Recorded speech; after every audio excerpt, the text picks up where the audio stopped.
Karolina Sobaska zawitała do nas do studia. Dzień dobry. Hello.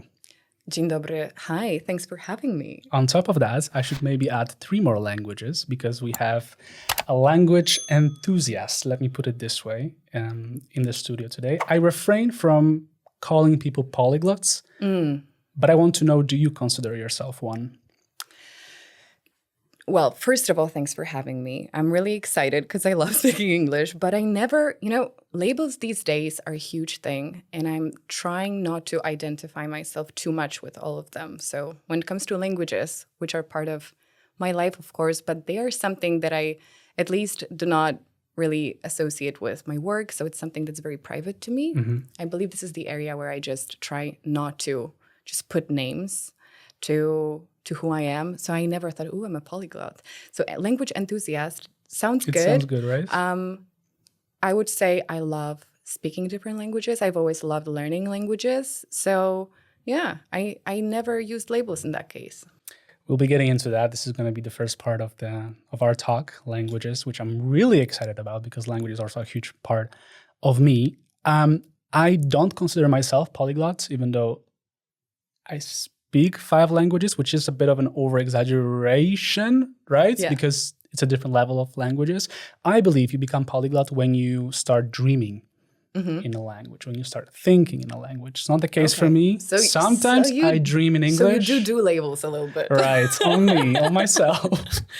Sometimes, once I had dream in Spanish maybe, but that's it, right? But, nevertheless, I agree with you that languages are a big part of me as well. They basically make up who I am. And I feel like it also applies to you. What do you like most about them? About each of them? About languages in general, or each one of them. Let the people, tell them your story, basically, your background, because I feel like it's quite diverse. And since this is educational program, you can be, well, in my eyes, you are inspiration to many. So tell us your story. No one has ever asked me about my language background. And I already feel like this is such a good exercise for me, even like introspectively and philosophically, because languages, as I said at the beginning, are such a huge part of who I am. But because I don't really use them at work, and we as a society, at least, well, I can speak for myself, we really over-identify with our jobs. So I kind of forgot how big of a part of my life they have always been.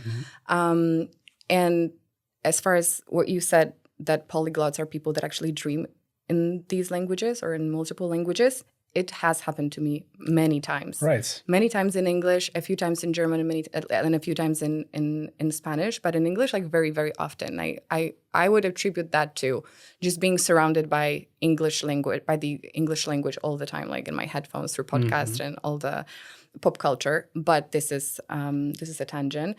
My language story dates back to over 20 years ago when I had my first English class when I was 5, I think, in kindergarten. And from the very beginning, I just remember loving it and just wanting to pursue it. It just felt really natural. And I started taking extracurricular classes when I was, I think, like 10 or something. And I continued doing it for the next few years until I enrolled into it was called European school. So my middle school was actually an English-speaking school, where we would have many subjects in English, and we would also do, I would actually do, because we had different languages, I would do first German and then Spanish. So at the age of 13, I was already studying 3 languages. Quite an achievement. Thank you. Well, the thing is, I remember from the very beginning, but from an early stage of my education, that I had this awareness that languages are my thing. Like some people would be like, I don't know, like Polish, writing, this is my thing, or math is my thing. To me, it was like my thing would be like, I loved studying, so I loved all the different subjects at school, but I would always be like, this is my favorite category, languages. So I was always really obsessed. And really, guys, like, I was obsessed with studying English. Other languages, I just found it really cool to be able to speak different languages and travel to different places and try to get to know the culture and the people. But English was my main focus. And a huge part of my story is actually a letter that I wrote to myself when I was 13 years old. And I found this letter when I was, 20 or maybe 18.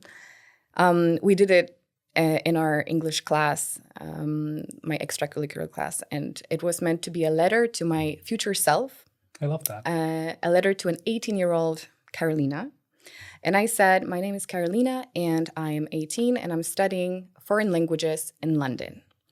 And when I found this specific letter years later, studying in Scotland, which is not London, but it's English speaking, right.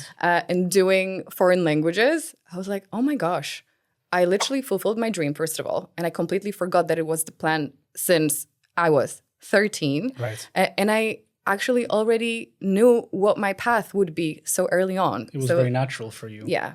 So if I was to tell you the whole story of me studying those languages, that would take forever because I talk a lot, as you can tell. But I took up 2 extra languages in middle school. Then I continued with German because I went to a German-speaking high school. Mm-hmm. In the meantime, I did like different certifications in German and in English. I did a couple of exchanges with Germany, which actually sped up my level of German a lot, especially because all of my partners during the exchanges spoke no English. So that was the best way. Total immersion, right? It was awesome because I was, speaking of the education system, like this is another story, but I could be very good at tests and I thought I was really good at German, but being able to actually speak and express yourself is another story. Right. So me, as we were talking before we started recording, me figuring out where the verb goes in a German sentence, that took 10 minutes for me to say like one thing about dinner. So it was a struggle, but it just sped up my progress so much. And I think graduating high school just left me with like a very good level of both German and English. And then I studied in Scotland. I shouldn't say in the UK. It's Scotland. Scotland is Scotland. Like let's do something kind for the Scottish people. And that's where I actually took up Spanish and German with marketing, which was my course. It was a business school. So I actually focused more on German, on Spanish. Right. I did 2 exchanges where I lived abroad. So it was a long, long story. Basically, my whole education was surrounded by languages, and that was my main focus. And yeah, now it's been a few years, and it's a bit of a different story once you're an adult and there's nobody telling you to learn something because there's a test coming up. Right, I can. But definitely. I have to add something, which is actually ridiculous because I studied all of these languages, yet my biggest dream has always been to speak French. And do you speak it now? And I took up French at uni for like 1 semester. Mm-hmm. It was a mistake. It was a very bad experience. Like the teacher was just handing us different, like, I don't know, like grammar copies, and we were supposed to just learn them by heart. Didn't work. Mm-hmm. But I think when I was like 25, I decided to go back to French, and I started going to Paris for those like short, intense courses and really practicing. But I have a lot of conclusions after that. I find it really difficult to study when I'm not in the place where they speak the language, or when there's no like external push to actually practice. And I had one episode that was when I lived in Madrid at university, where I took up Mandarin. And I was learning Mandarin in Spanish. So my whole class was in Spanish with bits of Mandarin because all of my classmates were Spanish. Right. So that was another way of my brain just like going crazy to figure out how it works. But great exercise. Learning languages is awesome because it makes you live longer, because it exercises your brain and your mind. Partnerem podcastu jest Tutlo, szkoła angielskiego online, która tak jak ja pomaga przełamywać bariery w mówieniu. Look, for me, it's like each language has a different rhythm, sound, right? And like connotation, the cultural connotation. I give you an example. FOMO, like fear of missing out. If you were to translate it, right? FOMO stands for fear of missing out. In Polish, it just doesn't make any sense. So for me, what I like about it is that each language has its unique thing. That's what I like about them. And I want you to tell me, what do you like most about them? Is it of course, for each language, it's a different thing, but what is it? What is it for you that makes you so fascinated about it? I think it's a great question. And I don't know if I have asked myself that, to be honest, as an adult, because I could remember what made me want to learn them when I was a kid. Mm-hmm. It just made me feel like I was entering a new world. For some reason, I just found it really exciting to be able to do okay, this is going to sound quite bad, to do something that most people can't, like break the barrier between like us, like Polish people, and those people from like a completely different culture. Like it was this little bridge that you had, like this special tool that was, well, now we live in the world of AI, so maybe it's not that big of a deal anymore. But to be honest, I never really appreciated how big of a superpower speaking languages was, because now multiple times when I hear different interviews with, let's say, like famous people all over the world, and they ask you what would be your superpower if you could learn one thing, what would it be? So many people answer that they would want to speak at least like one or maybe like multiple foreign languages. And I was like, I chose this path when I was a kid, and I never thought that that was so exciting for so many people because I took it for granted for years. It was just such a huge part of my everyday, such a huge part of my personality that I never thought like, oh, why am I even doing this? Because it just felt really natural. But what made me so fascinated with English to begin with, because as I said, like this was like the first language that I ever learned, and the one that has always been the most important to me, is that I think me being of this age, maybe many people could relate, maybe older, maybe younger, I don't know. I grew up immersed in mostly American culture. I grew up watching movies, watching TV shows. Everything was in English, music, like all of the pop culture. And I just found it cool. I just wanted to be a part of it. So I think I was so fascinated with the United States as a kid. I just wanted to be an American teenager. You had this American dream going on in your head. Oh my gosh. Like, imagine. I was 12, I think. So peak of my obsession, as we know. And my parents told me that when I was 3 years old, my dad had a job offer in Boston, and they didn't accept it, and they turned it down because they didn't want to leave Poland. And I was like, you ruined my life. Like, I literally said that to my parents. Like, I could have been an American teenager, and you just left me here in Poland. Fast forward many, many years, I went to the US, and I clearly like realized that I'm very happy I had a Polish upbringing, and I actually went to a Polish school, and I can experience the US, but I don't want to be an American teenager. No offense, America.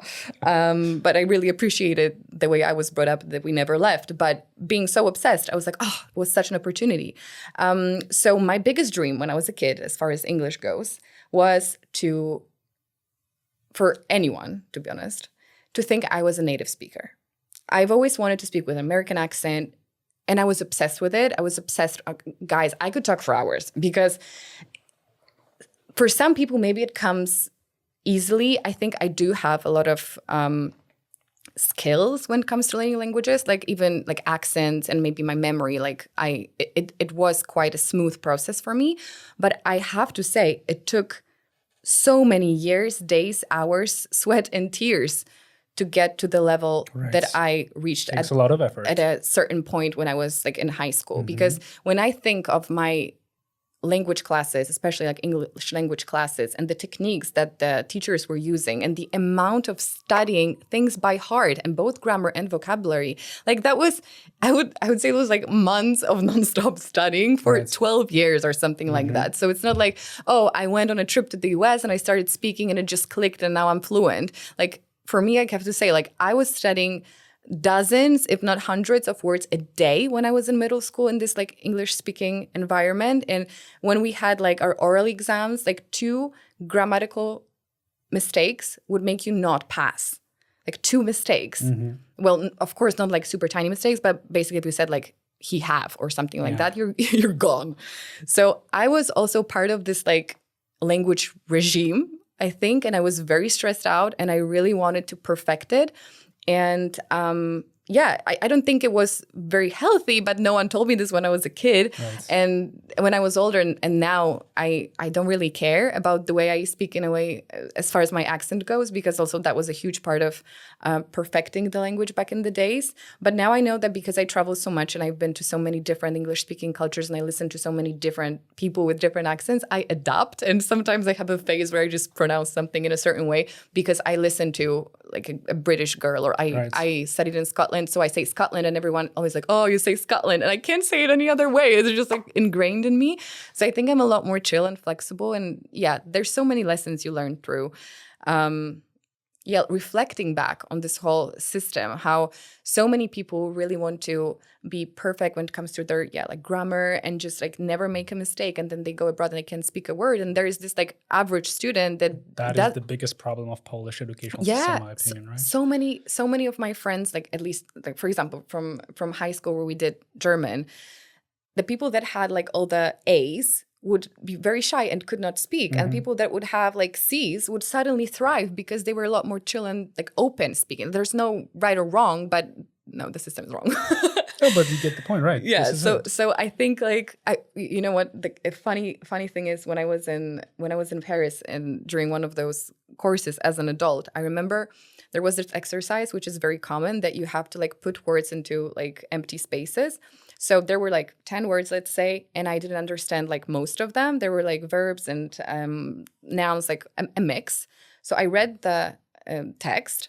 I put the words in. I was the first one. I got 10 out of 10, and I had no idea what this text was about. And I was like, wow, I'm an absolute success/failure of the Polish education system. But that's how you define student then. You know what I mean? Good student because they ace in the exam, which is not the case really. And I was like, this is ridiculous. Like they taught me to be perfect in taking tests and I cannot communicate because I got nothing from it. So that really made me completely like reimagine and redefine what languages were. But yeah, I think I really wanted to be taken for a native speaker, and that did happen to me a few times. And literally, those were one of the happiest moments of my life when I got that. And I was like, You said it's your superpower, and I think that sort of implies that we are wired in a certain way, right? That there was this predisposition inside of you. And I have to say, I am kind of in favor of that theory. Like I've never been into maths, right? Like for me, it was always the world of words and communication. What do you think? Is it that we're actually wired in a certain way? I mean, we kind of answered that question, right? It also takes a lot of effort. But do we have this predisposition to languages, you believe? Honestly, I have no idea. The older I'm getting, the more I come to the realization that we're so unique and so much comes from what we're told by the society, what we're told by our parents, what kind of teachers we encounter on our path, what we found fascinating. I'm a huge supporter and believer that whatever really makes your heartbeat go faster and just makes you just so excited, you should go for it. And it doesn't really matter whether someone judges your potential and that you're predisposed to languages. What does that even mean? Like, I know that like coming from the Polish educational system, like I could be very judgmental because I was really judgmental towards myself, whatever I was doing when it comes to languages. But then as years went by, I was like, at the end of the day, languages are here to help us communicate. They're a bridge between people. It doesn't freaking matter whether you have a good accent. And I think, so I would actually comment on that. When it comes to accents, in a sense of like the way you pronounce things, I do believe that some of us are predisposed to pronounce things in a it's about the hearing, right? Yeah, there's so many things, and it's very like physiological. Like it's sometimes you can't control it. Like I know many people that speak very good English, but they just sound like a square cube, you know? Like there's nothing they can do about it because they just can't physically pronounce that. And does that make them like less talented? No, there's also nothing wrong about that. And does that make them like not able to communicate? No. Not at all. So like for me, I just love accents. Maybe because I'm predisposed to like do them, it's just exciting. But I always laugh at myself because I'm very good at pretending I speak a language because I can pronounce things very accurately. And then when I moved to Madrid, I was like, okay, I started speaking Spanish and I said like my 2 sentences about who I am and blah, blah, blah. And they're like, oh my gosh, like your Spanish is so great. And I'm like, but this is all that. And I'm like, but don't ask me anything in past tense. And I'm actually done because I can only say those 2 sentences. So I was happy that they said that because I pronounced it well, but I could not communicate back then about anything else rather than the weather. So I would say like, I would never want anyone not to learn a language because, and so many of us actually do have this belief that like, oh, I'm never going to do languages because I'm not good at that. And like, this is a muscle you practice. Like Some people sit by a piano and just play, and they're super talented. And some people just sit every single day and practice until they are able to do it. And I have this theory. It's not proven by anything, but it's observation based, that I think I do have this sort of brain that I'm good at music, languages, and math At the same time. at the same time. Wow. That's a combo. Because this is a specific, I know it's not very, like, it's counterintuitive when you hear that. Right. But I was speaking about this to my mother yesterday, because I believe that all of these things are languages, and they're all about a system. So some people might be those that just sit by a piano and play and they don't know how it happened. Or some people might pick up a language and just like suddenly like they feel super comfortable, or they, I don't know, find math fascinating. And those are like three separate things. But in my case, I just figured that I was good at figuring out different systems, that the way things work, so that I can quickly put them into practice. And in each system, things are interconnected. Yeah. So in math, makes sense. Like, I've always really enjoyed math, and I loved languages because I have a very like quick brain, which was actually connecting. Okay, so this, like the verb, the verb right? goes here. And I remember like in English with one of my favorite teachers, what we would do, we would learn different rules by heart and we would write them down. I was like, this is so ridiculous. Like, why would you do that? He's like, please, like, trust me and do it. And every time we'd have a test, I would write down all of the rules and just use that as like a, I don't know, like a helpful tool. And I was like, am I always going to do that? No. Finally, like, it just actually wired inside of my head and I no longer had to use it. And when I was practicing piano, again, I didn't know how to read notes, but I looked at the notes and I was like, okay, so if this one is this particular key, I started counting. And I was like, okay, so 3 to the left, 2 to the right. I go up and I started memorizing and counting. And I was like, math, languages, music. And I just figured out the system. Right. And someone could judge it in a different way and be like, no, she's not predisposed to learning languages because, or like playing the piano because she's counting freaking, I don't know, keys. But like, you found your way around it, and that worked for you. Yeah, right? But I truly believe that there's so many different ways that you can end up being communicative and kind of fluentish in a language, that there should not be rules, and we should just be encouraged to speak, to try. And imagine like people coming up to you in Poland, foreigners, and starting to speak Polish. Like, you'll be like, oh my gosh, like, this is so exciting. I would really appreciate it. Yeah. And you realize like nobody judges that. But then there's another tangent, because you're like, then you go to France and That's another whole level. and everyone is judging you and no one wants you to speak French. So it depends. But yeah, I wouldn't want to go into this conversation, are we predisposed or not? Because I think we are our beliefs, and whatever is put into our heads at an early age very often projects our future and just makes us make certain choices in our life. So no, if you want to learn a language, you have the same right and freedom, if you're privileged, of course, to just go for it. And this is how I would encourage everyone. Don't have to be perfect. Even, okay, I'm going to go on a millionth tangent. Last thing, probably not last Tell one. me. When I was working in a cafe, when I was at uni in Scotland, I had a friend from Wales, and we were all of the girls were from different parts of, like, different English-speaking countries, but me. And this girl from Wales, she comes up to me, she's like, your English is too perfect.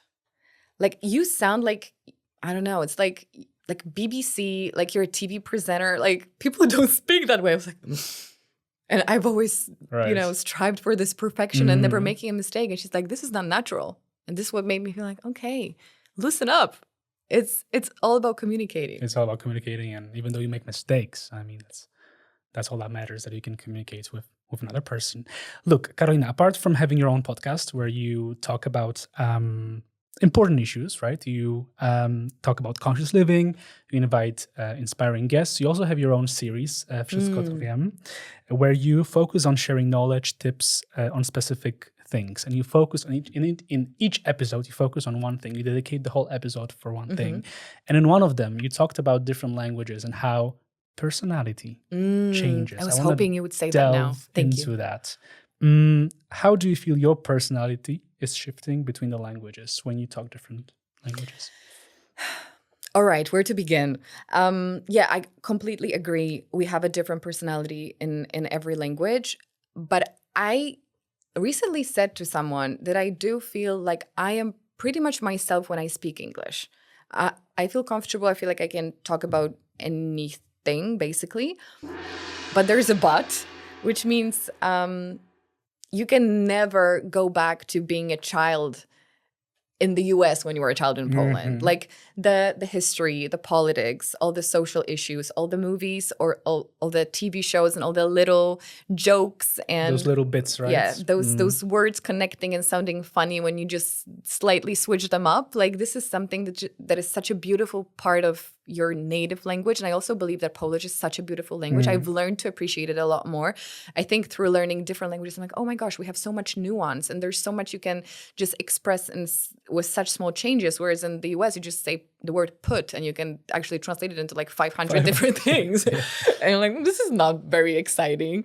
But so yeah, like in when it comes to English, I think in the globalized society and being constantly just like, I don't know, like I feel like I am surrounded by the English language like all the time. We all I are. feel like We're bombarded. I feel like it's a on lot a daily basis. easier for those personalities to blend. Also, as long as you also practice, because many of us don't have the opportunity to actually speak. So that would be awesome if we could speak more. Maybe you could speak with your friends in English like we're doing right now and we're doing good. But when it comes to other languages, I don't like the Karolina that I am in them because she's not my fullest self and even like when I moved to Spain, I remember being considered a very shy and just like Spanish is expressive language, cold right? person, and I was like, I'm not shy and cold. And first of all, there was a huge difference of them being even more expressive than we are, even though I feel like I'm pretty expressive as a Polish person. I just like move around a lot and I just make different faces. So this is a huge contrast. But also me having such a limited vocabulary, I just felt like the most boring person. Like I make jokes. I just like think quickly and just like say witty things. And in Spanish, I was just like so freaking boring and just so not interesting. And I really hated it. It's also the case that you cannot translate humor. Yes. I believe when you're not a native speaker. Yeah, or you would have to like learn their humor, Right. like saying things that would sound funny translated to Polish Because it might has a not work. cultural connotation, right? Like all those bits. Yeah, it's not it possible. changes as I'm saying. Like we are so immersed in the international culture, let's say, like through social media and media in general, that it maybe blends a little. But it's been a huge struggle for me not being able to express myself and. It actually made me think that I should practice my languages more because I got really, really lazy. So my personality is getting even more boring in them. Look, languages affect how we approach people, I think, right? So many times in Polish, I feel like it's more formal. There is this level of formality, right? We address people as sir. pan, pani, right? In English, it's not really the case. Of course, it is. You also say sir, but different occasions, I believe. And why am I saying all of this? Is because for me, it was way easier to like make new friends in English, for example, because there was not this like pressure to be formal, you know, like for me, this is way more casual to speak in English. But then I realized that those friendships are not so lasting, meaning my theory, I mean, that's my own understanding, is that I am myself, like full Damian, in Polish only, right? And I want to know how it is with you. Which language do you find easier for like making new connections, making friends? Can you differentiate? What's up with this? It's super fascinating because I've been thinking about that a lot, having spent a few weeks in the US recently, and I'm smiling because when I was leaving for university, I had this like amazing idea of like never having. I love my friends, right? Never having Polish friends, just like being all surrounded by international people, just starting this new life. And I now keep saying that all of my friends live abroad and all of them are Polish because I just love Polish people. And I keep asking myself this question. So my answer is, I don't know, because honestly, I think it's so multifaceted. On the one hand, there might be cultural differences that, for example, American people in general are a lot less deep and a lot less sincere in communication. Right. Friendships, from my observation, do seem a lot more shallow. And people say, oh, this is my best friend. And they literally don't know like whether their parents are alive or something. Right. Like it's sad to think about that. Even in romantic relationships, like sometimes you're like, okay, this is your boyfriend and you don't talk about like your emotions. I'm not saying that in Poland everyone does, but it just seemed like a huge barrier. And I thought, okay, so is this the case of the US, or is it the case of me not being able to communicate in a way that they get, or them not being able to get my style of communication? Or is it really the language barrier, or is it a huge cultural conversation? So honestly, I have no idea, but I do believe that we approach people differently. I have a positive turn on that, I think, because we have growing up in Poland, we have so many both positive and negative associations with words and with who we are and how we define ourselves in our language. And in a situation where we interact with people in a different language, we don't feel the same amount of emotions or guilt or I don't know, shyness or anxiety in contact with people. We kind of have like a blank slate in many situations, even in the romantic context. Like there's so many words that in Polish could make us feel like really uncomfortable and super awkward. And then we start, I don't know, dating someone in another language and you say things that are like, yeah, it sounds fine. But if you translate it in Polish, that would be so weird. And observing that is really interesting. And I think actually the aspect of like different, like the, how do you call it? Like mixed language couples is really fascinating, because sometimes people don't talk about the different challenges that they face, not even speaking about having kids and then communicating with them. But sometimes you're not able to fully say how you're feeling in that language, or even expressing it doesn't make you release the emotions, because the emotions are so connected to the words that you know from when you were very little and you first heard that someone loved you or hurt you. Yeah. So I think like sometimes and that really connects with even moving abroad. Like we don't foresee the challenges that we might be facing when immersed in a different culture, even if we're super fluent and we think that we're super comfortable in the language. Right. And then you have the reality check very often, right? Has it happened to you? Every single time that I moved abroad, I think that the expectations versus reality and how you feel like what you said, basically, like you can't really connect on that deep level. And I still don't know the answer. Is it the fact that I just love Polish people and I can go so deep only with Polish people, or our mentality is just so much different? And I'm not only saying it when it comes to the US, but it's actually like the place that I keep visiting the most out of the different foreign countries that I go to, where I get to speak the language. Now thinking back, because I haven't really given it much thought, to be honest, but I did feel quite comfortable living in Spain. Like I felt like I could connect with people, although my Spanish was pretty pathetic. But I shouldn't say that. I was trying. I made you were doing your best. I had such a progress. Like in the first 2 weeks, I think it would be as if I was studying for 2 years back home. But I did feel this like deep connection, understanding between people that has not happened to me in the US or in Scotland. That's another thing. Sorry to interrupt. I believe I have my own theory that we're very close to Spaniards, way more closer than to Germans with whom we share a border. Not at all. In Germany, I lived in living in Berlin is another story, because no one speaks German in Berlin. So I had my progress was non-existent. Like my English just got better, and then I was like, okay, I lived in Berlin and I never used this language.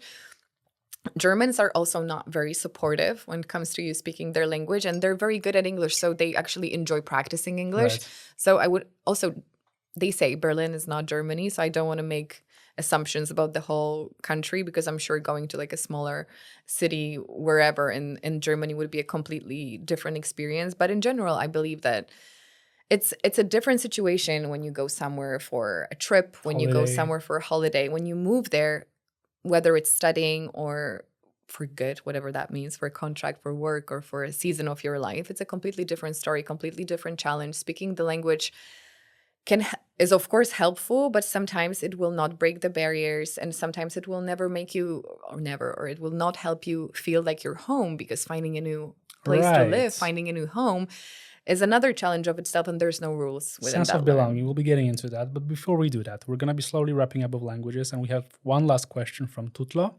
And I'm going to read it. What's the best advice you've ever gotten when it comes to learning foreign languages? And I feel like you have a lot to say about this. I've already shared so If many. you were to give one piece of advice, what would you say for those who are learning, right? Because it's an educational problem. So what can they do to improve their skills? So the first thing that just came to my head, I'm just going to share it, would be to start speaking as soon as possible. Right now. Yeah. Just speak it. Just, you learned 5 sentences. You go to Italy, order your cappuccino in Italian. And just by that, you're stretching the muscle of your, like, trusting yourself that you can do it. You're getting a bit more brave and courageous. You see the encouragement from them being like, whoa, like she just said it in Italian. Or they correct you or they don't get it. It's still fine. Like and when I was in France and I was trying to buy hummus, I pronounced it in 5 different ways. The guy didn't get it and he turned around and just started doing something else. And I was like, how badly could I have pronounced hummus in French that he didn't get it? So sometimes you do get discouraged, but I would just say start speaking. And if I can say a second, well, sometimes you have no one to speak to, which is completely fine. What I did when I was a kid and I was learning English, I was looking myself in the mirror and I was interviewing myself in English, speaking about some imaginative situation where I'm an actress and I'm just talking about my new movie. But that's it. And this is all I did, and here we are. Sometimes you take that step to get out of the comfort zone and really open up your mouth. Yeah, it's all about speaking. And make mistakes along the way, because I'm going to add up from me if I can. Just make those mistakes along the way. Don't be discouraged, because nobody cares. There's no points you're getting for that. No extra grades at school. Sorry. Periods. Look, with languages, since they shape who we are, because I feel like that's what we agree on, there's also this idea of sense of belonging, which we touched upon. How do you think language, traveling in our 20s, because this is what we're going to be getting into soon, affect the way we see ourselves? The sense of belonging. Where's home? Like, this is the question I've been asking myself all the time when I was living abroad. Where is it? Is it here? Like on the map? Can I point it? No, I can't. I'll tell you. Tell me. Where's the home? It's here. It's in your heart if someone's not watching us on video. It's a question I've been asking myself my whole 20s. Like, honestly, because I truly believe that now I feel like I kind of am starting to get it.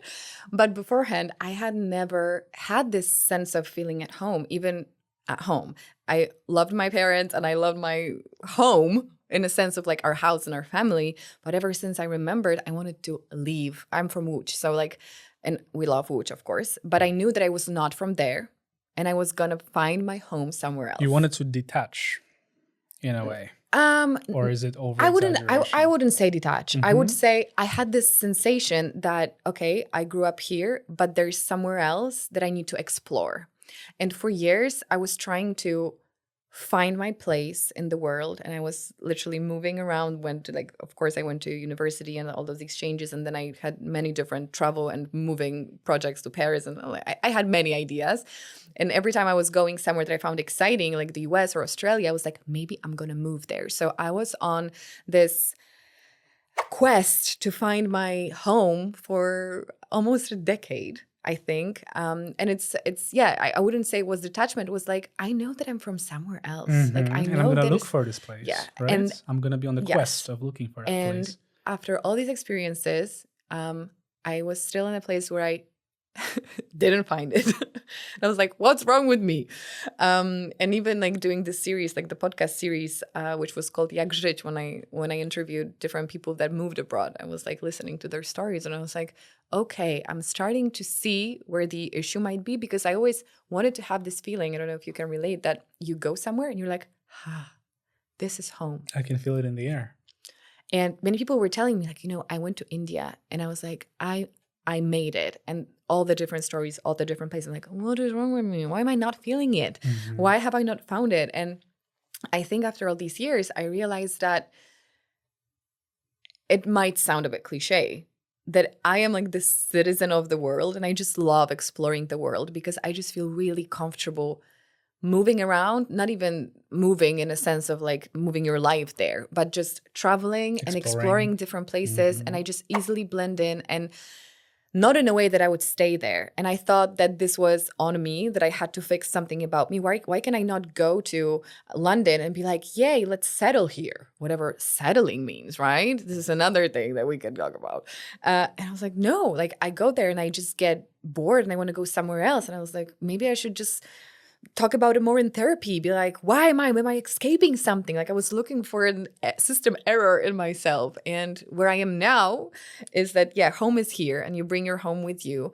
But I kind of did like a full circle thing in my 20s where I landed back in Poland, realized that I actually slowly started creating my own home in Warsaw through my job, through my podcast, because it gave me this sense of belonging. And over the years, I was slowly but surely building relationships. And I think last year during the summer, when I just decided to stay in Warsaw for a few months and not plan a million trips, I was like, yeah, let's see how it would feel to just have like a summertime at home. So many people love it. And I'm not going to say I'm 100% convinced this is me. This is going to be me every year.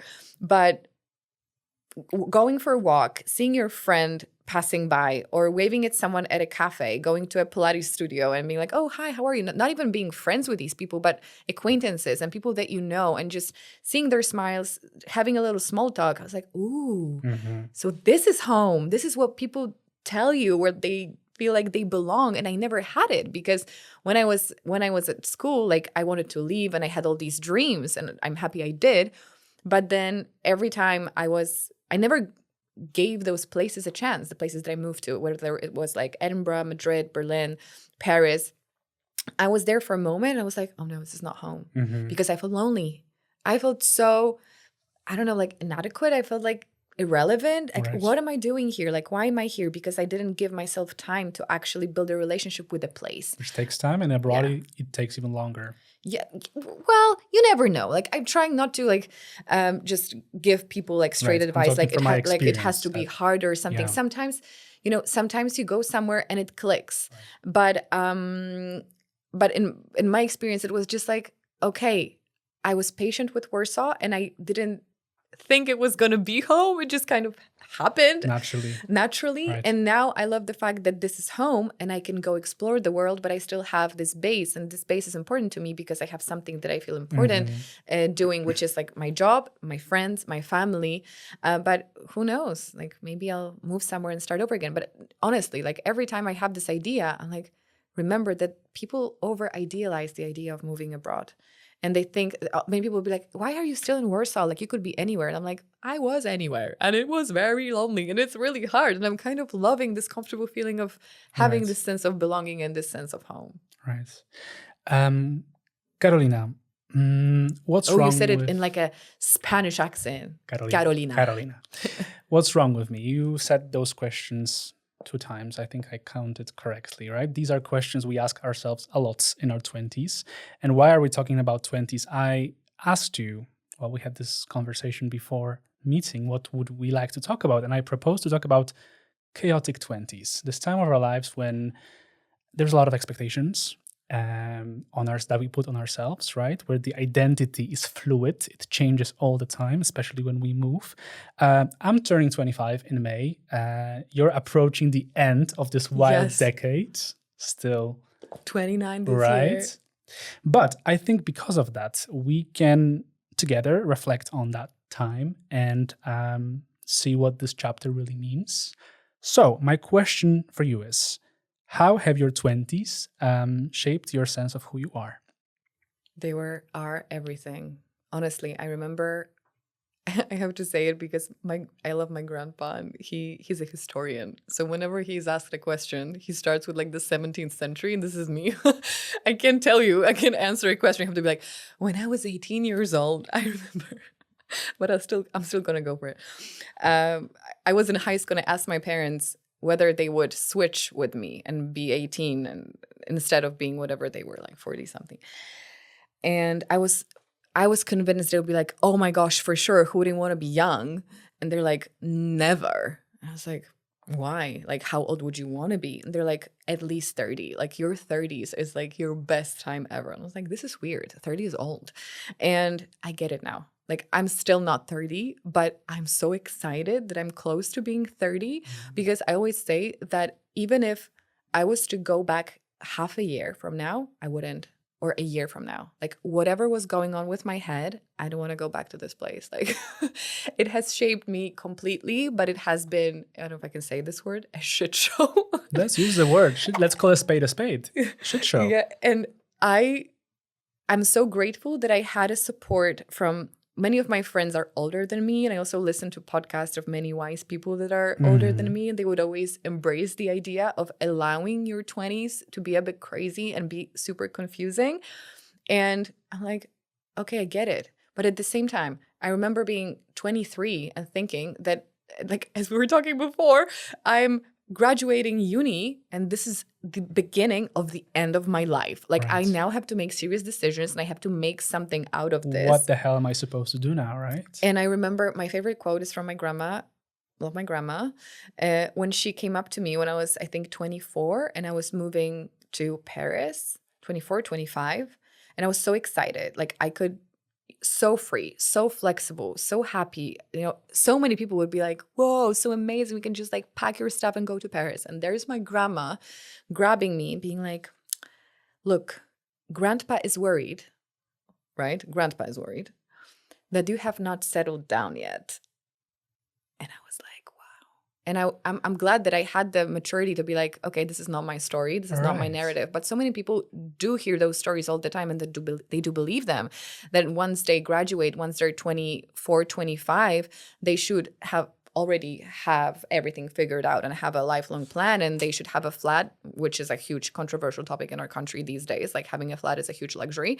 So they should have a flat, then they should have a spouse and they should plan kids. So I was like, oh, well, like, times have changed, but still I was like, am I okay? Right. There's a name for it. Technical term. It's called social clock. It's a checklist that you're checking off. Graduating from university, 22. Buying a house, 30 or flat. Getting married, 35, right? Retire, 65. And there's been research done by psychologists. This is supported by research at Bernice Newgarden. She concluded that every society has its invisible checklist, right? And there's expectation around what you said about your grandma. You don't settle down. Like, who do you think you are? You should settle down first and then do whatever you want to do with your life. And we fall into this trap all the time, right? Of comparison also. I want to know, have you experienced that? I mean, you did, but let's delve deeper into that. Let's talk about those expectations that people have and they project themselves on us, right? And then we start believing what they say. And how did you deal with it? Because some people, they just take it for granted. They accept what people say and they start believing that this is a new reality, right? And I feel like this is more of a societal problem that occurs here. And especially for Poles, we're very much into pinpointing things in other people and putting those expectations on others. Would you agree with that?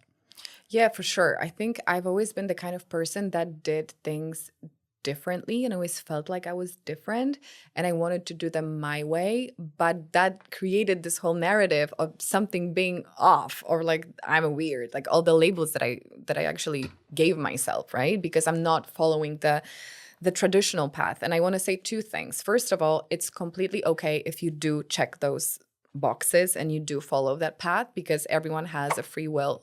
Well, I hope all of our listeners do. And they might be super happy following this traditional standard route, which is great. But I have I have observed that over the years that there's so many people that are not actually verifying whether those dreams and those paths are actually theirs. So they keep checking the boxes and then they realize at some point, like, I just completed all of the goals, but the goals were never mine. And who are they? The societies or my parents or my peers?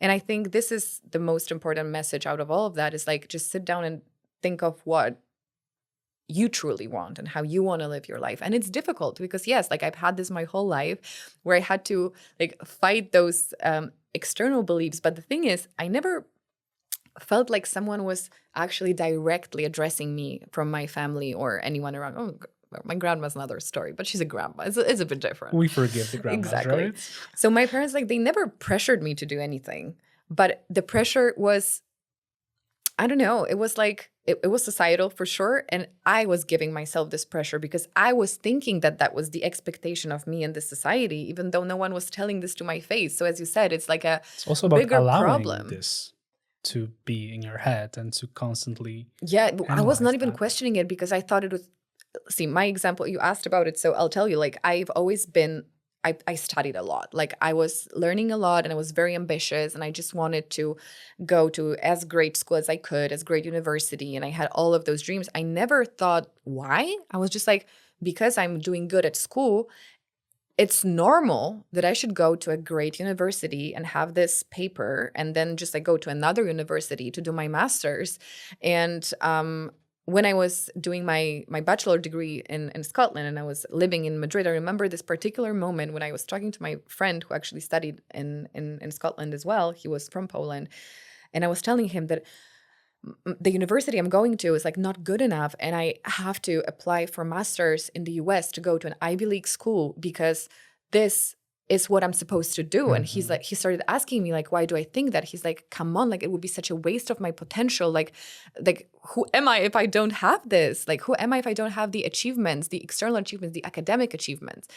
And it's not like my parents were saying that. It's not like my grandparents were saying that, but all of them were very academic. And I know that it was important to them and they thought it was important to me too. And I thought it was important to me too. And I remember this particular moment, I was like, I don't think I want to go there, because I started imagining, okay, I go there and what do I study? And I have to like do all those assignments that I'm not interested in. And I'm just living there by myself and I don't feel driven. Whereas at the same time, I was also developing my YouTube channel and I was so excited about doing that. And I loved languages. I was like, oh my gosh, who am I going to be if I just break the pattern and not go there? And it was a huge pivot in my life. And I felt quite scared. I was like, I'm not going to have a master's degree. By the way, I still don't have a master's degree and I'm fine. Right. Especially like when we're kids. I'm saying kids because like when you're 19, you're a kid. We do our matura, like our final exams, and we think that this is going to decide on everything in our life. And sometimes it does, like I'm sure it does guide us a certain direction, like, but at the end of the day, has anyone ever in your adult life asked you about your matura results? Be like, ooh, how many % did you have in like this subject? Or like nobody it's cares. Not a prerequisite. And right? like, and it's never going to be a subject. Like you can sometimes talk about it like laughing, but usually I laugh crying, being like, right. I wish that someone could have told me that it was not that important, because I was just such a stressed out kid thinking that I have to live up to a standard that I set for myself. But I'm not blaming myself because, as we said before, it's a societal issue. And I thought that if I fail, my life is going to be over. And I actually did fail. So this is a cool story. All right. I like that. Because I was doing the extended, like the advanced Polish program, which actually transitioned to last minute because I was in like a math class, crazy, but I decided to do only languages. I was super happy with what I wrote. I was very excited that I was writing, like I did this huge essay about the World War II. I came back home, and long story short is that I realized, thanks to my granddad, who actually asked me specific questions about what the assignment was, that I wrote the whole thing about World War II, but it was actually romanticism because I wrote the date wrong. It was not 1945, it was 1845. So I actually cried for 2 days thinking my life was over. I went to London to just work in a cafe to just earn some money, thinking I was going to get 0% from my matura. I was never going to go to a university. And I literally, my life was over, as I was saying. And it ended up being okay. Like I got a good result. Like someone trusted in my imagination, I think, interpreting this date. But it did change the trajectory of my education because I didn't get to the school that I wanted to get to by 2% because of that mistake. And I thought, and this was a huge thing for me. I had to redefine myself. But instead of actually having that reflection back then, what I did was I over-fixated on the master's degree in the US, as I was saying. So I was very relieved when I finally realized, okay, there's no there's no one judging that. There's no one expecting that from me. And it's my life. And it will be great to actually realize a path that I chose for myself, It takes right? maturity to also say that to yourself. Because I felt we're so constantly brave. bombarded by this defines you in a certain way. Yeah. This is a success. This is a successful person. I believe. I'm proud of myself for doing that, because there's this saying that if you know exactly the path you're going to be following, it means you're following someone else's path. And I truly believe that. And it's the hardest lesson that I've learned in my 20s. And I'm still learning that lesson, that the magic, not to sound too woo-woo, but I'm kind of a witch. Magic is in the unknown. Like, we have no idea what's going to happen. And even if we think we do, it's an illusion. Well, COVID taught us that. Like, it showed us that we might think something is stable and predictable, but it isn't. So many of us learned that lesson. But I think, like, this is something I'm trying to embrace every single day, being like, I don't know where I'm going, but I believe that the next step will take me closer to that place. Right. And I just keep asking myself what I want to do and why I'm doing what I'm doing. And it just helps me stay sane. But coming back to being in my 20s, I had this reflection when I turned 28 last year, and I was walking in the park, singing, wearing sneakers, being like all joyful. I was like, if someone showed me this clip of me 10 years ago, being this is a 28-year-old lady, I would be like, oh my gosh, you're acting. I'm more youthful and joyful now than when I was 5-10 years ago. I was so serious, and I just wanted I just wanted to be an adult, and I wanted to just like do things as best as I could. And I'm like, okay, I'm like reversing all of that. I want to be more playful, more joyful, because I was a very anxious and stressed out, like overachieving kid. Whereas life is not that serious. And yeah, like think about like 28, like you're 18, you're like 28. I'm probably going to be married. I'm probably going to have a kid. I'm sure I'm going to have a serious job, and I'm just going to wear like a suit, not like, I don't know, like striped shorts and sneakers, dancing around and singing with your headphones in the middle of the day. So yeah, 20s. I'm glad they're coming to an end. I wouldn't do it again. It's a chaotic time because it seems like the possibilities are endless. And right? this is the paradox of choice. Because it's very stressful having too many options. It's infinite if you think about it. I tell you my story. I graduated because you're in the middle of it. 22. Okay. And I was paralyzed. I had to seek for help from the therapist because I was at the stage where I achieved a certain milestone. And now I'm like, okay, but this was something that I was aiming at. What should I do now? I can book a flight and go to another side of the world. I can write a book. I can move back to Poland, which eventually I did. I can do a 9-to-5 job, which I didn't. So many things pop up. And it becomes very stressful because you constantly compare. You want to, as we said before, right? Like I'm repeating that. But what I'm trying to say is that sometimes you experience this anxiety, which was the case with me. I want to know, was it also the case with you? And why do we put this pressure? I mean, we have said that, but there's this pressure of figuring it all out, right? Just, if I can answer that question first, just don't put this expectation on yourself. I know it's sometimes easier said than done, and we do it subconsciously, right? As we said, because of society. But I want to delve deeper. I want to get into this aspect of like really feeling anxious. And I want to know, was it the case with you? I would say it still is. For many years in my 20s, I was very driven because I was building, I could say, my business, my personal brand, and I was dedicated to creating a podcast and just developing that. And that gave me a huge sense of purpose. But I came to a point where I realized that I have so much freedom that it's overwhelming. So that's exactly what you're saying. Like once I fulfilled many of my dreams, which was your graduation in a way. So that could be kind of a similar, like a parallel situation. I was like, okay, I have this freedom. I can maybe change something. Maybe I don't want to do things that I used to do, but what am I supposed to do? Which option should I go for? And what was actually frustrating is that I felt guilty for feeling that, because you're so privileged that, as you said, you can do anything you want, basically.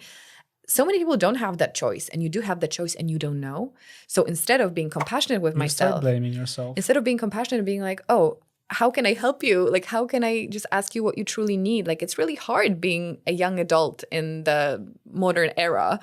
I was just, I felt guilty. I was blaming myself for not being, productive, for not being inspired. I felt super uninspired. And this is a story of like the last few years. Like, that's why I'm looking forward to 30. No, I don't think that once you turn 30, like something magical happens and you have it figured out. Let's not put that story out there. Like, I'm sure it has its own challenges, and age does not define us. But I truly believe that we should redefine what our 20s can be. I don't want to say like, oh, try it in your 20s because then it's too late, because this is also like ridiculous. You can always change your life. But it's just sad seeing young kids that are still not developed, because like your brain is not fully developed, like prefrontal cortex or something is not developed until you're like 25. So you can basically make decision for the rest of your life, if you even can at any point make a decision for the rest of your life. This is another misconception that we have in a society. You can do it because you have not grown up. Like, your brain cannot comprehend like the time passing and predict the future or anything like that. You have to give it space to develop, to grow.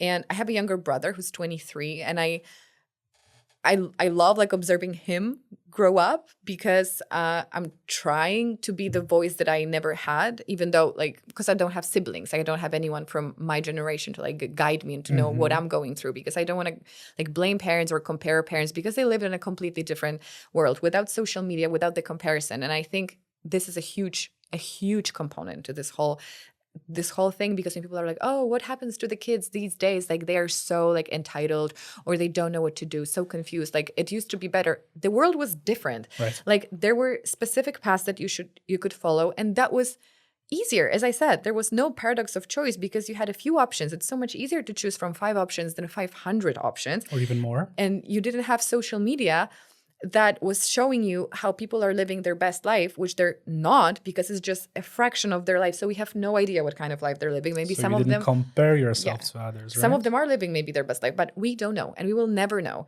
So I always say, like, even when I was a kid, it was a bit easier, because you were going through newspapers, seeing like royalties and movie stars, and you never thought, oh no, why am I so miserable? You were like, oh, these are these people up there.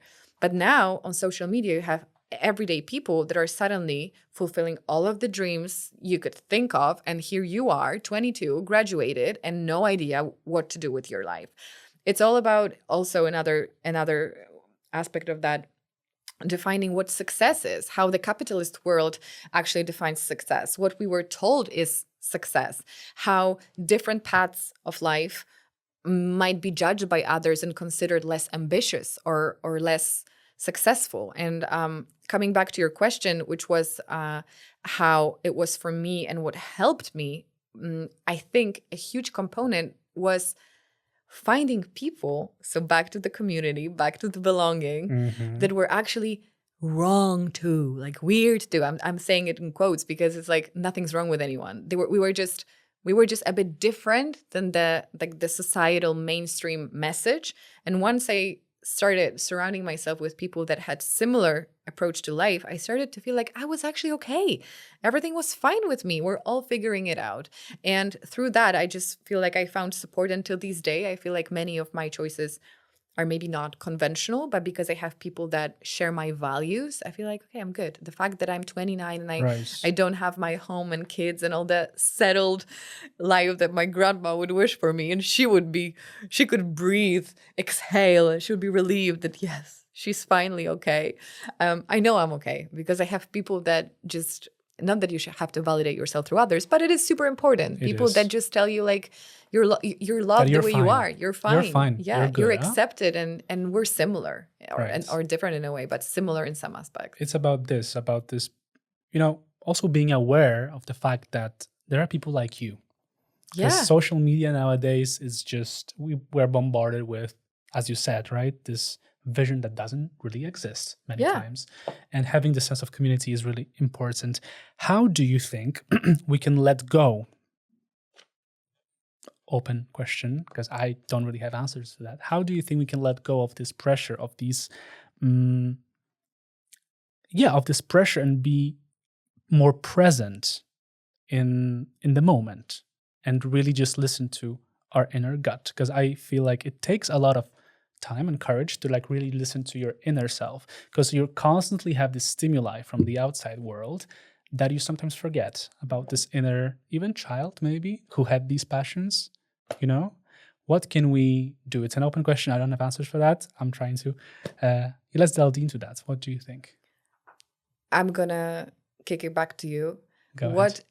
What helps you on a daily basis to come back to yourself? And do you feel like you're able to put that pressure aside and just focus on doing your thing and not compare yourself? For me, it's, I think, routine and really like doing things I'm passionate about.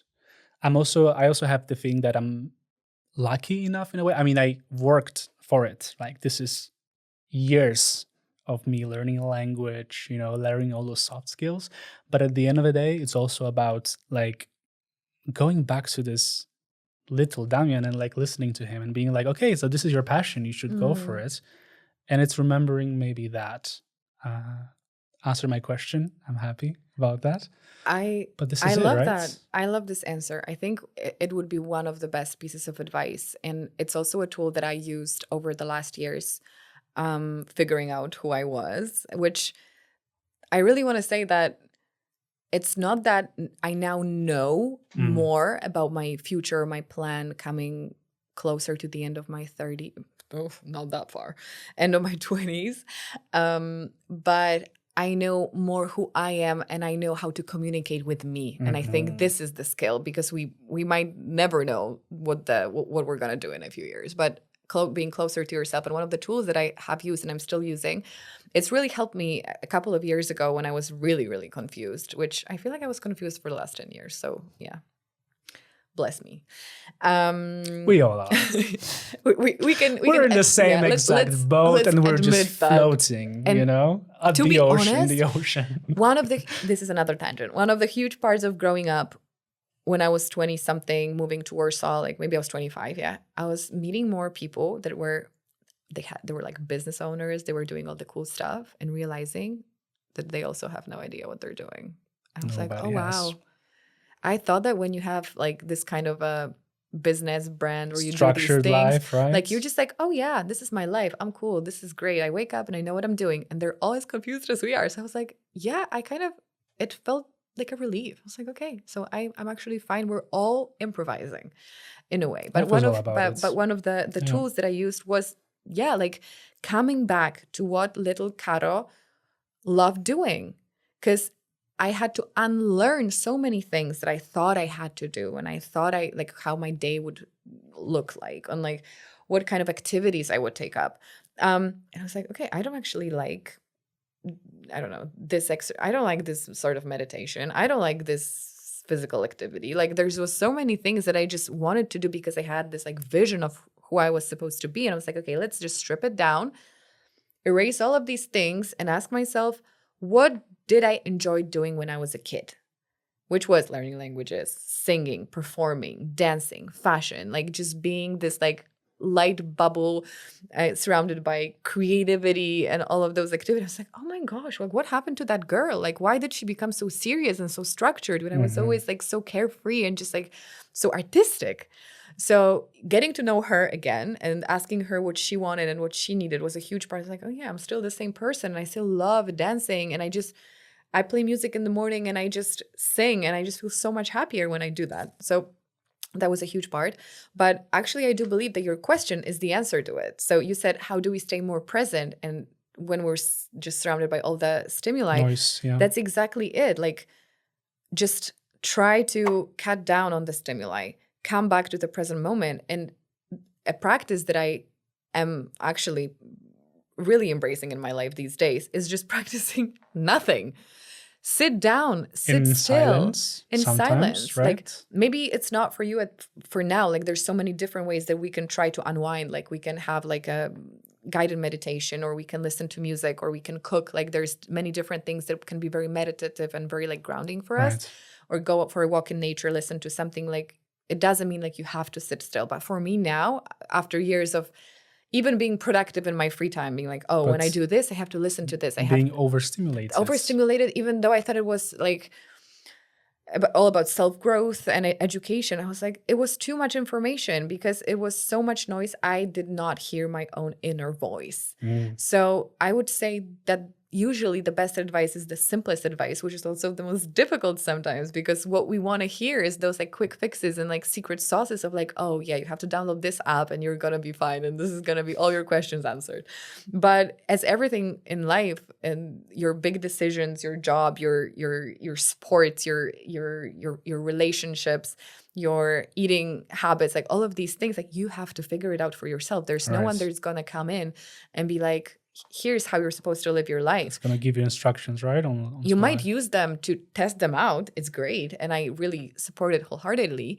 But at the same time, like the best way is just to learn to trust yourself. And this is the hardest and the most uncomfortable yet so fulfilling thing. And one thing about my 20s, what I really, really noticed, and it's a huge shift that I've experienced in the last couple of years, is that I used to ask everyone for their opinion about my life. Whenever I was making a decision, I would have to call someone so that they validate that I was fine, that it was okay that I took up this opportunity or that I booked those tickets or that I rejected something or that I broke up with someone, and they needed to tell me like, you're good. And it's fine. Like, this is what kids do with their parents. Like, they want to be validated and they need to be validated. But once you're an adult, you are your validator. And I was relying so much on what other people were saying. I was like, is it even my decision?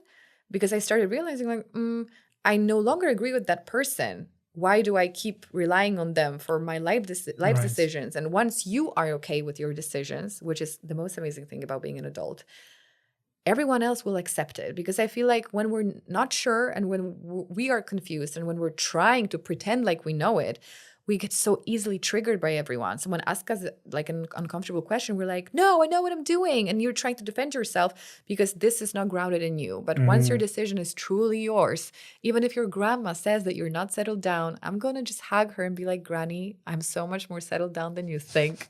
And I'm making my dream come true, moving to Paris. And I'm just going to see how it goes, and I don't have many expectations, and for me I'm a winner here. But of course, like, people can be worried and they can express their concerns, but being your own guide is this is a superpower. That can happen on top of learning languages, 2 superpowers, you're good to go. I think on that note we're gonna be wrapping up. I always ask for a piece of advice in the end, but I think I'm one big piece of advice. Go ahead. So many advices came up. Partnerem podcastu jest Tutlo, szkoła angielskiego online, która tak jak ja pomaga przełamywać bariery w mówieniu. But maybe let's give one more, because it is chaotic, and we said it, and I'm going to say it again. And some people might not maybe make certain decisions, take certain steps, and follow that thinking, fall into this trap. As we said, we're kind of going back. But I do want to, I really deeply want this to pop up again in your words, this advice for those who maybe haven't found this strength yet to follow this inner gut. What would you say to them? I really don't want to sound like I don't even know, like a preacher that just says like, you only have one life. But it's kind of true. Like, your life is yours. And at the end of the day, you are responsible for your life. We might blame our parents, the society, and everyone else for creating this path for us or trapping us in a system. But once we're educated, once we learn that we can do things differently, you can break the cycle. Our 100% individual choice to change it. So until you're not aware, and it's fine. But I feel like knowledge is superpower, and then the decision-making is on you. And the moment that you realize that you are the leader, that you are the decision maker, that you are the person responsible for your life, it might be scary at first, because sometimes it's so much easier to blame everyone else and just be in this victim mentality. But once you have this awareness, and once you try to make your autonomous, maybe different decisions, you see how much more fulfilling and That's satisfying where the life magic is. happens.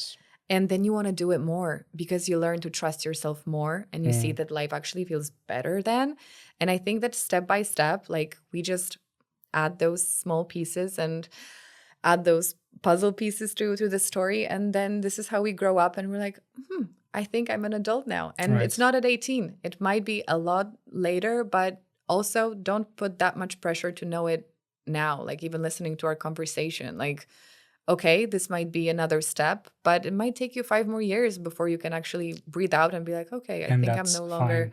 going crazy. It's completely fine. We're all on our different timelines. So not comparing yourself even in your like self-growth journey. This is also so Because we important. sometimes sabotage ourselves, right? Yeah. Also And we into see people thinking. that are like, oh, like you can listen to us and be like, oh my gosh, like she figured it out. Like I have to trust myself tomorrow or like now. No, it's a huge process. Like I feel like life is just a learning curve from day one, and accepting that it's never going to end is the most freeing feeling because you can't just do it on like an express course. Same with languages, guys. Right. See, it all interconnects. It all interconnects. You can't go on a speedy 5-day course and just expect to be fluent in a language because Takes languages time. also evolve. So you have to evolve, and then Constantly grow. and you have to grow because the world is changing and people around you are changing. So yeah, let's set out on this journey together and just learn to trust ourselves and be kind to other people. Bardzo mi się to podoba. Kończymy rozmowę na tym, na polskim akcencie. Dziękuję ci Dziękuję bardzo. Piąteczka. Piątka. Meta.